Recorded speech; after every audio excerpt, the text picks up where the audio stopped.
unique as the one that climbs the steep slopes of Pikes Peak near Colorado Springs. Since 1891, these strange little engines and these miniature coaches of the Pikes Peak Cog Railway have transported 675,000 people to the summit of the lofty mountain. In all the world, there are only 3 similar roads, and they are in the heart of the Swiss Alps. Over the 9 miles of main track, 4 little trains each make 2 daily trips to the summit and return. The summit station is more than 2½ miles above sea level, and in some places along the route, the grade exceeds 25%.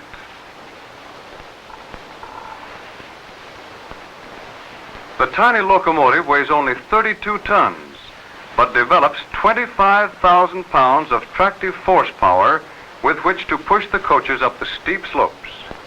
Each train consists of only 1 car and the engine.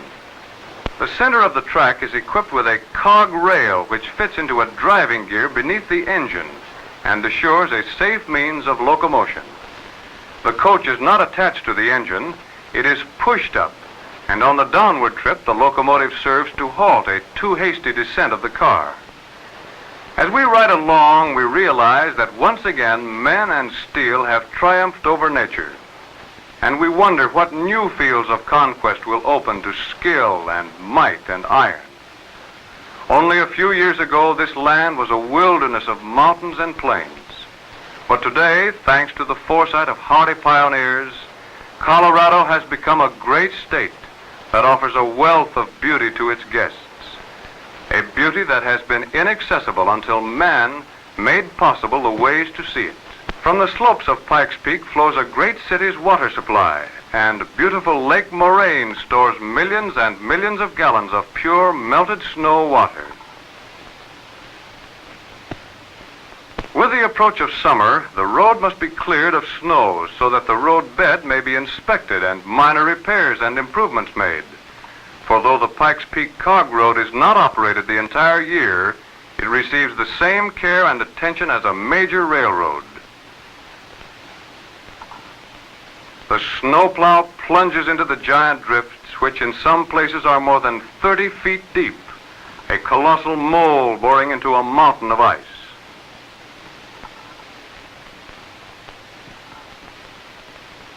The winters are harsh above timberline, and icy gales work for months to drive the snow into huge banks on every unsheltered slope of the mountain.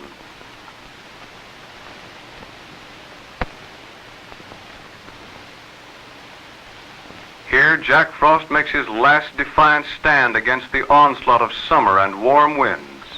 Winter dies hard on Pikes Peak.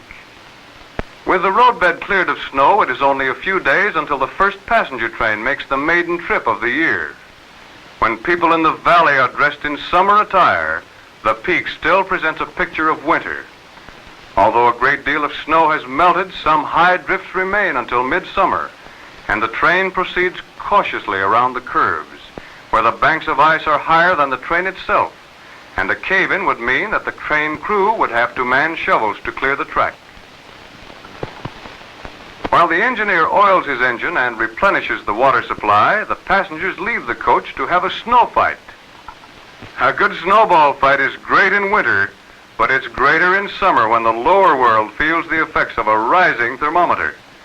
It is a strange sight to see snowballs flying in the middle of June, when in other places the population is devising means to keep cool. No ice packs for these maids with rosy cheeks.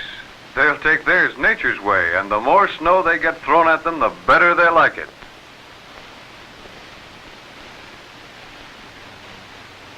As we reach the summit after a journey made in complete comfort, we cannot help but think of General Zebulon Pike, the discoverer of the peak, and his little handful of foot-weary soldiers who long ago stood at the foot of the mountain and said that man would never set foot upon the top.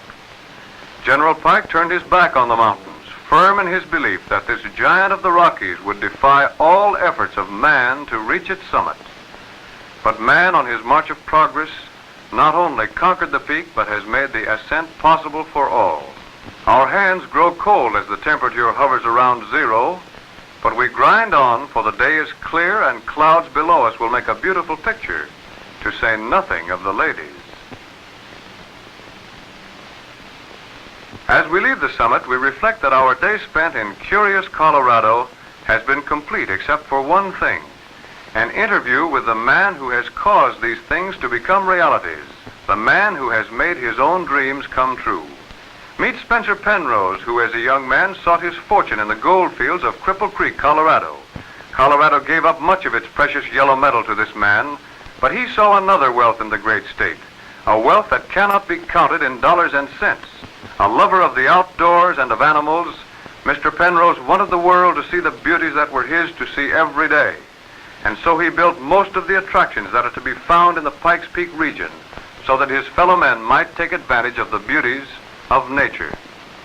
So farewell to Colorado, a curious, colorful state.